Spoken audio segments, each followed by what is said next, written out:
But I guess that'll take us on to Smallville. We will be notably less enthusiastic on this one. Shatesville, as I'm now calling it. This is episode 16 of season 1. It's called Stray.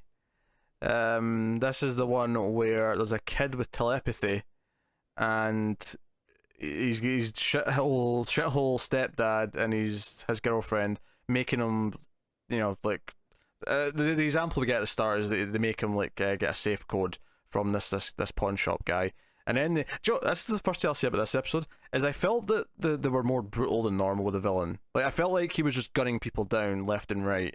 Yeah, no, it's true. It felt dark. I know we've had villains that kill people before, but there's something about it just being a gunshot that makes it feel a bit more real and therefore a bit more hard hitting. I think it's because as well this is such a normal guy, right? The villain. He's not like some superpower. He's not a meta freak or anything like that.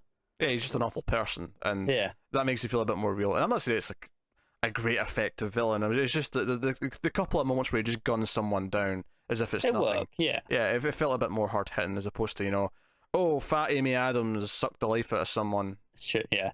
Joy is particularly amusing to me about this episode because this is, I think, the third time I've seen this episode now. So I don't think I've seen it. You just caught it on TV at some point, and every time I forget it's telepathy. At first, when he's listening in, the kid's in the shop, and he's like, he sends the guy to the safe, and he's listening to his thoughts to go. He's super hearing instead of every time I go super hearing, and I don't know why, but it's just the way it's played in that scene. No, I thought that as well. It's just that in that scene, it sounds like he's listening to the clicks.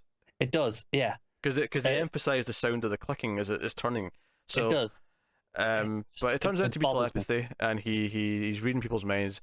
He actually just runs away from his stepdad. When he sees him kill the guy, he's like, oh no, screw this, and he runs for it, and he ends up just running into Martha's car, and she takes him to the hospital.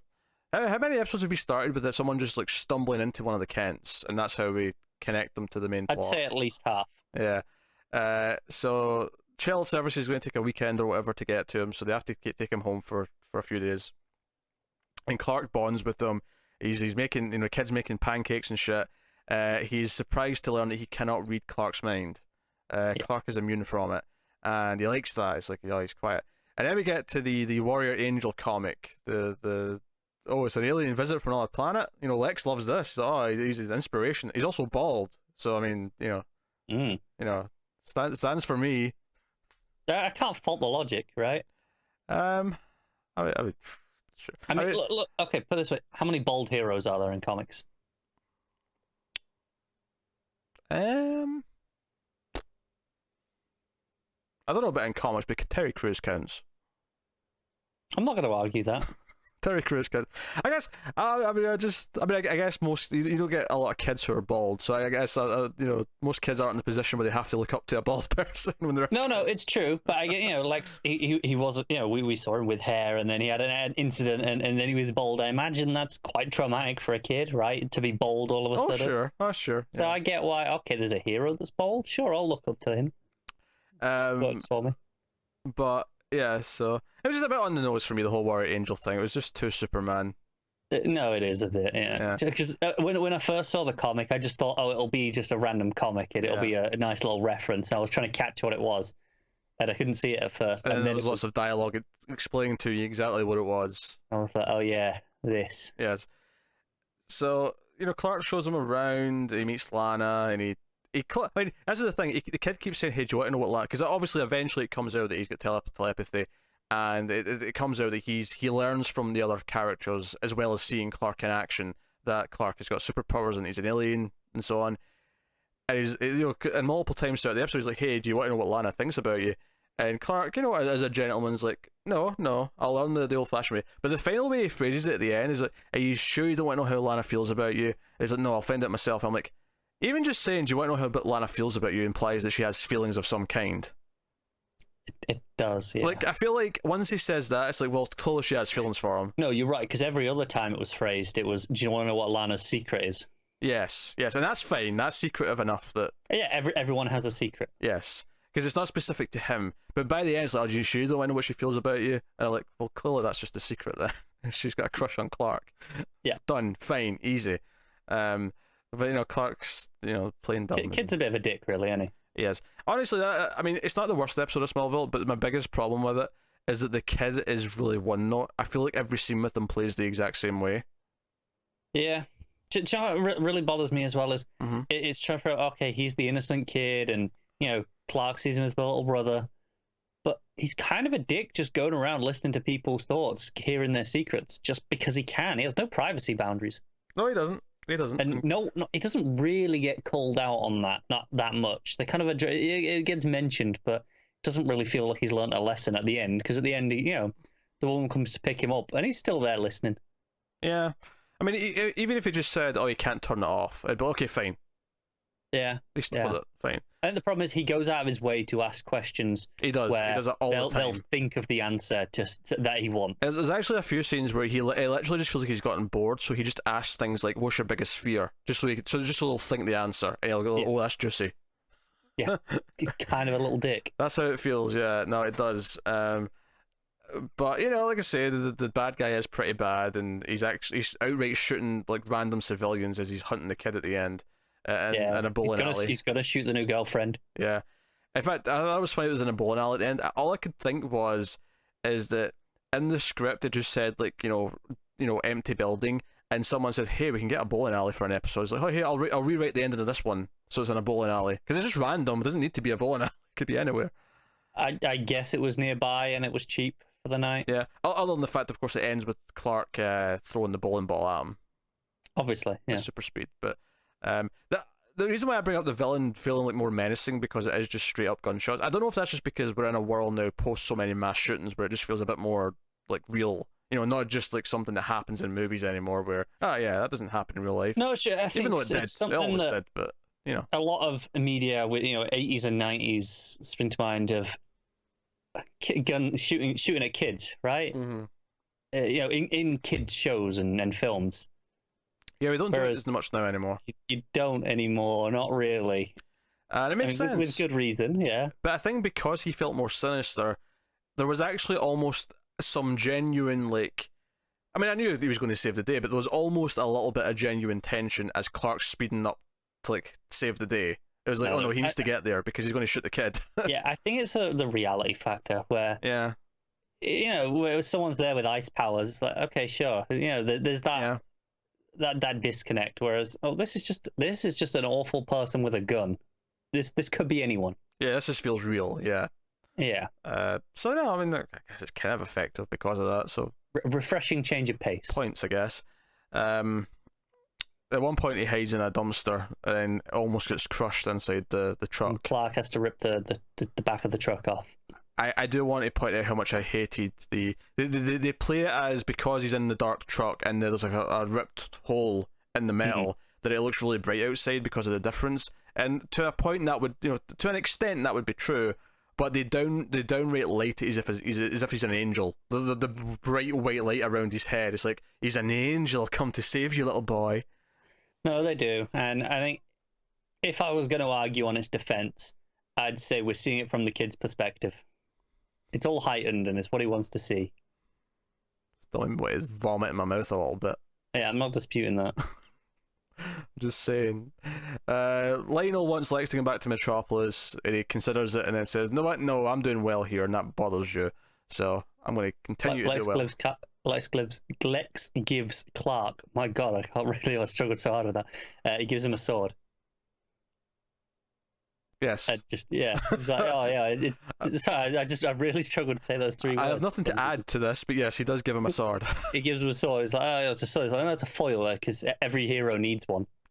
Yes. Very good. Yeah, it's all very on the nose. And of course, the kid's like, oh, Lex has got a really dark side to him. You should be careful around him.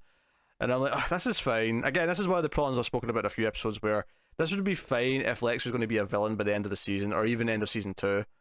But it's like seasons and seasons. I think my biggest problem with this is Clark already knows Lex has a dark side, and that Lex was an awful person. But he's like, yeah, he was, but he's better. But he's a better person now, right? That's kind of meant to have been Lex's journey. I think my bigger problem with it is that we know that he ultimately does become a villain. I think this, like, what Clark's response to is like, no, I like to believe in the best in people, which is a very Superman thing to say. It's what he should say. Yeah. I think it'd actually be way more effective if it was someone that we genuinely didn't know. Are they going to be a good person or a bad person? Yeah, that's fair. Because it'd have more like weight in, like, okay, we want to believe because Clark believes, and then maybe that person would turn out to be good. But because it's Lex, like, no, he's going to be the criminal mastermind. We know he's screwed. It's fine. Yeah, pretty much. Chloe wants Clark to ask her to the dance, and then the little brat tells him this, and then he brings it up awkwardly later, and she's then like, doesn't ask her right there. Yeah, that doesn't make it awkward. And she's all awkward, and he's like, "Tell me it's not pink," because he knows the color as well. And he's like, "Well, I was just looking at it. I wasn't going to buy it." And then not only does he not ask her in the scene, which makes it feel really awkward. Later on, she comes by the barn, and this is when he's like, "Oh yeah, Lex is thinking of leaving to go to Metropolis." And Chloe really awkwardly says, "Well, I'm not going anywhere. You've got me, Clark." And she does this big smile, and he kind of smiles back, but it's like the moment passes, and she's still standing there waiting for like some more like compliments or whatever. And she just kind of awkwardly goes sad and goes, "Well, I was thinking of asking this guy to the prom." And then Clark just keeps kind of ignoring her, and I'm like, you know what? If the actress didn't turn out to be a complete slaving sex pervert in later life, I might feel really bad during this scene for Chloe and think Clark was a dick. I mean, he still is. He still is, but here's the thing: he is under no obligation to ask her to the prom. Don't get me wrong. Address it. Be like, hey, look, we know, this has come up. I know you wanted me to, but I'm not gonna. Sorry. I do like. I like when the kids are like, "Oh, I'm in love," and the camera like pans over to Lana, and then Clark's just like, "Join the club." Like, he doesn't get jealous or mad. Like, stay away from her. He's just like, "Join the club, kid." Yeah, to be fair, he's already competing with Whitney. I don't think he sees the kid as a competition. Maybe not now, but in like 5 years. Yeah, maybe. In 5 years, when Lana wants some young hunk, she's in her mid-20s, and he's like 19, 18. Mm. I don't know. Who knows? I don't know what I'm going with this. As for the topic of the prom, though, with Chloe, I feel like, you know what? Ask him. Do it. Yeah. Grab life by the balls. And ask him. Especially if she says she's going to ask someone else. So it's like, well, I mean, you might as well, right? I mean, she's just saying that to try and provoke a... No, she is, but you've established that you're willing to. Yeah, I mean, I don't know. I just ask him, and then he has to turn you down. Then you know one way or the other if it's going to happen or not. Like I said, I do think he's a bit of a dick for not addressing it. Like, he doesn't have to ask her because he might not want to. Fair enough, but just talk to her. Just don't ignore it. That's just going to make it worse. Chloe and May is the Xander of this show. Xander, of course, from the hit television show Buffy the Vampire Slayer.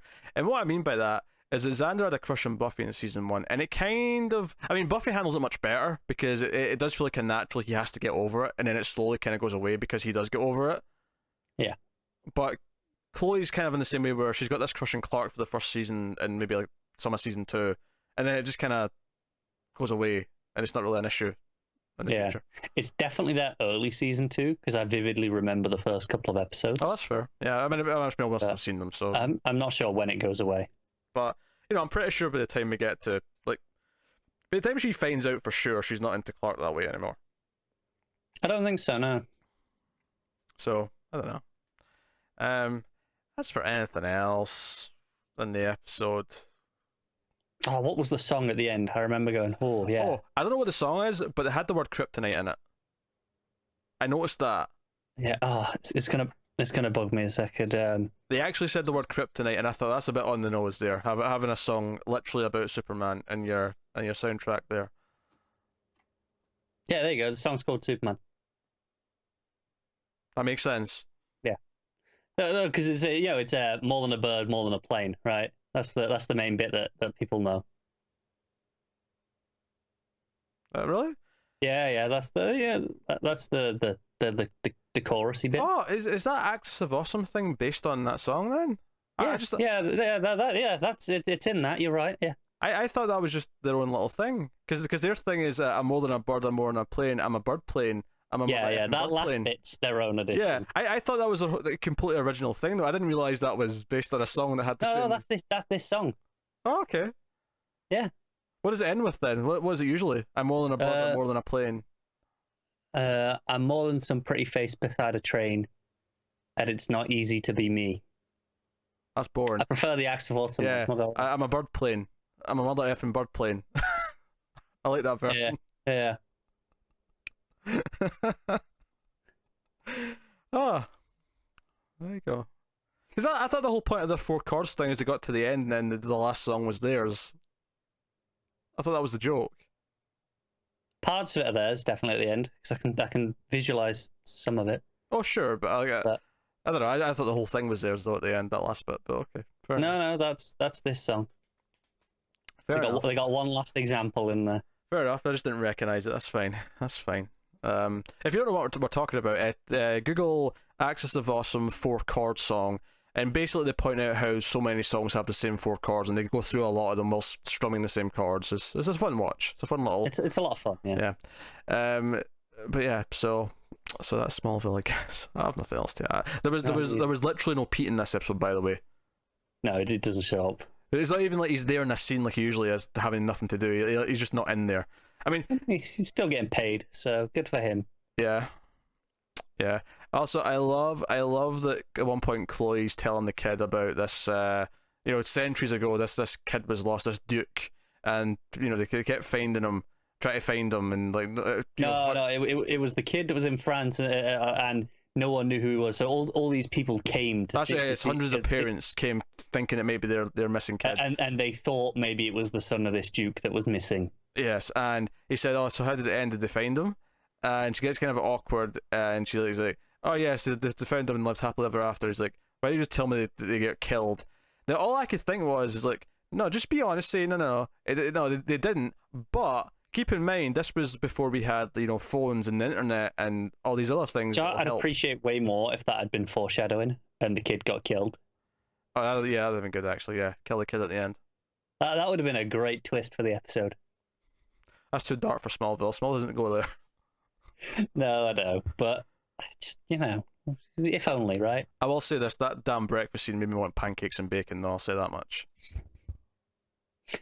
Yeah, I may be pretty hungry too. Yeah, keep your scrambled eggs to yourself. I hate egg. But... Oh no, love some eggs. Prefer fried personally, but I don't care what form they come in. Eggs are eggs.